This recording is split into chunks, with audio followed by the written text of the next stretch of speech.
Hello students, welcome back to my classes.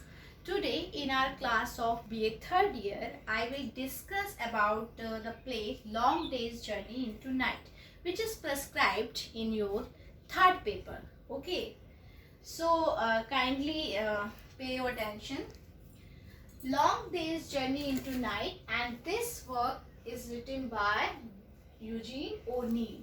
Eugene O'Neill, as we all know that he is an American playwright. Okay, so this drama, and we can say play, is written in 4 acts. We have 4 acts in this play. Okay, and this was published in 1956. Okay, and in 1957 posthumously received Pulitzer Prize for Long Day's Journey into Night. Who got this prize? Obviously Eugene O'Neill.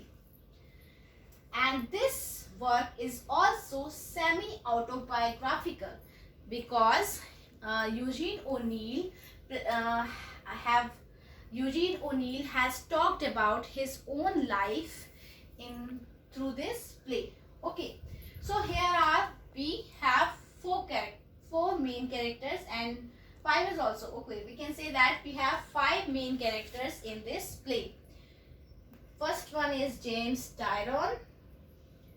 Second is his wife Mary Kevin Tyrone, Jamie and Edmund. So James Tyrone is the main character of the play. His wife is Mary Kevin, and Jamie and Edmund are their sons. Okay, so this is the family and Catherine is the maid of this family. Okay, so बहुत कुछ as we can say that the play takes place on a single day. This is a play about a single day in August 1912 from around 8:30 AM to midnight. ये जो story है बच्चों, ये केवल एक दिन की स्टोरी है. Long days journey into night मतलब पूरा दिन जो रात में जाके मिडनाइट में जाके खत्म होता है, ये पूरे एक ही दिन की स्टोरी है.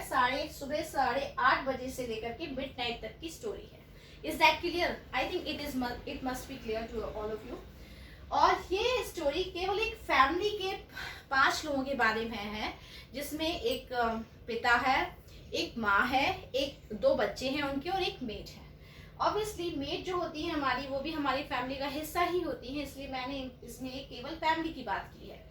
ठीक है, तो और इसमें एक मेन चीज है कि इसमें सबके सब अल्कोहलिक हैं. सब के सब अल्कोहलिक हैं.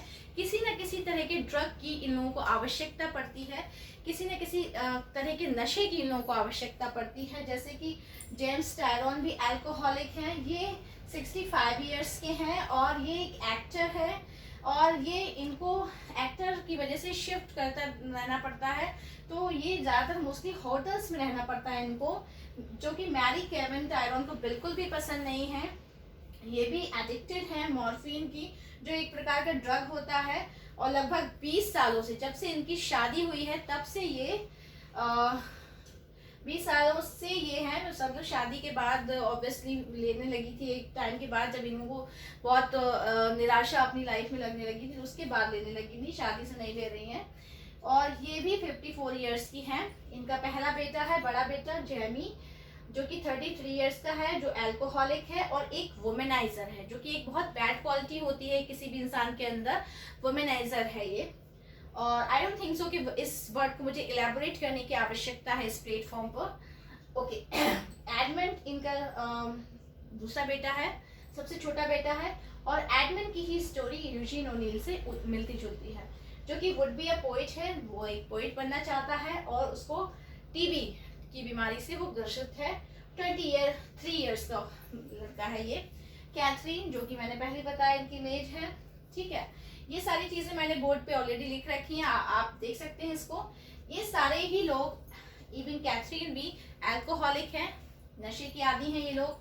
आपस में इनकी बिल्कुल भी नहीं बनती। जैसे आजकल के जो ये स्टोरी तो 1912 की है, लेकिन मैं अगर बात करूं आजकल की सोसाइटी की, तो आजकल की जो फैमिलीज हैं उनके बीच में भी इस तरीके से जो मिसकंसेप्शन है या मिसअंडरस्टैंडिंग्स है होती जा रही हैं, बढ़ती जा रही हैं। उसी तरह की छोटी छोटी मिसअंडरस्टैंडिंग्स इस फैमिली के मेंबर्स में भी हैं आपस में। कोई एक दूसरे से ठीक से बात नहीं करता, किसी के आपस में पड़ती नहीं है, कोई एक दूसरे से कुछ बताता नहीं है, शेयर नहीं करता। हर किसी को, हस्बैंड को वाइफ से प्रॉब्लम है, वाइफ को हस्बैंड से प्रॉब्लम है, बच्चों को पेरेंट्स से प्रॉब्लम है, ठीक है ना, और बॉयज, ठीक है, इस तरीके से।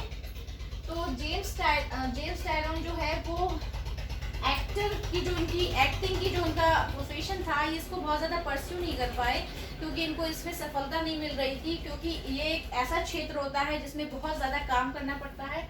तो बिकॉज ऑफ दिस थिंग इन्होंने दूसरी जॉब ट्राई कर ली और ये अपनी एक्टिंग का जो प्रोफेशन था उसको परस्यू नहीं कर पाए, इसका इनको बहुत दुख है। मैरी कैविन जो कि बचपन में अपने जब मायके में थी, ये जब अपने पेरेंट्स के पास में थी, तो इनको पियानो बजाना बहुत पसंद था, इनको जगह जगह पे घूमना पसंद था, इनको अपना घर पसंद था। तो ये सारी चीज़ें शादी के बाद इनकी सब छिन गई। ये पियानो बजाना इनका छूट गया और क्योंकि इनकी फाइनेंशियल कंडीशन बहुत ज़्यादा अच्छी नहीं थी, तो पियानो भी नहीं कैरी ऑन कर पाई। और फिर इसके बाद में ये कभी भी जेम्स टायरोन एक घर खरीद के इनको नहीं दे पाए क्योंकि इनकी इतनी अच्छी इनकम नहीं थी। उसका इनको बहुत दुख रहता है। ये एक प्रकार से अपने नशे में ही हमेशा रहती हैं, उसी से नशे में ही झूमती रहती हैं। जेमी जो है वो अपना एक करियर अच्छा नहीं बना पाया, बिगड़ैल टाइप का लड़का है। मैंने जैसे बताया womaniser is not a good quality, ठीक है। एडमंड जो है वो एक कहीं ना कहीं ठीक है, लेकिन उसको भी बीमारी ने ग्रसित कर लिया है, तो वो भी अपने आप से परेशान रहता है। तो ओवरऑल इसमें 4 एक्ट्स हैं। सुबह 8:30 बजे से लेकर के मिडनाइट तक की स्टोरी है ये। और इसमें पूरे ही एक्ट में 1 बाय 1 एक्ट जितने भी आते हैं, इसमें सब एक दूसरे से बात करने की कोशिश करते हैं। एक इंसिडेंट ऐसा आता है जिसमें मैरी कैथरीन से अपने पास्ट के बारे में बात करती है कि पास्ट में मैं हमेशा से ऐसी नहीं थी, मैं मायके में बहुत संपन्न थी और वगैरह वगैरह अपनी बात करती है। कभी अपनी वेडिंग ड्रेस ढूंढने लगती है। तो ये सारे जो सिम्टम्स होते हैं, ये कहीं ना कहीं वो बहुत ज़्यादा बीमार है अंदर ही अंदर। बहुत पूरी फैमिली कहीं ना कहीं बीमार ही है, हर कोई एक दूसरे से परेशान है, हर कोई एक दूसरे की शिकायत करता हुआ दिखता है इस पूरे एक्ट में। तो इस स्टोरी में बहुत ज़्यादा कुछ नहीं है, लेकिन एक सीख हमें ज़रूर मिलती है। जो आजकल की परिस्थितियां हैं, जो आजकल की, अगर मैं बात करूं प्रेजेंट एरा की, अगर मैं बात करूं तो जो सिचुएशन हमारी आज की लाइफ में चल रही है, अगर हम इस तरह की लाइफ को थोड़ा सा और कम करें, एक दूसरे से बात करें, अंडरस्टैंडिंग बढ़ाएं, तो हमारी जो आपस की ज़िंदगी है वो और खुशहाल हो सकती है। इस स्टोरी में हमको बस यही देखने को मिलता है कि लास्ट में भी जेमी, एडमंड और जेम्स जो है वो मैरी की कंडीशन के बारे में बात कर रहे होते हैं। कहीं ना कहीं मैरी अपने एडमंड बेटे से थोड़ा ज़्यादा प्यार करती है और उसको समझाती है कि तुम जेमी की तरह मत बन जाना, तो वो तुम्हें बिगाड़ देगा, उसकी संगत में मत रहना, तुम अच्छे रहना। ये सारी चीज़ें इस स्टोरी में चलती हैं। ओके, सो आई होप आप लोगों को स्टोरी समझ में आई होगी। Thank you.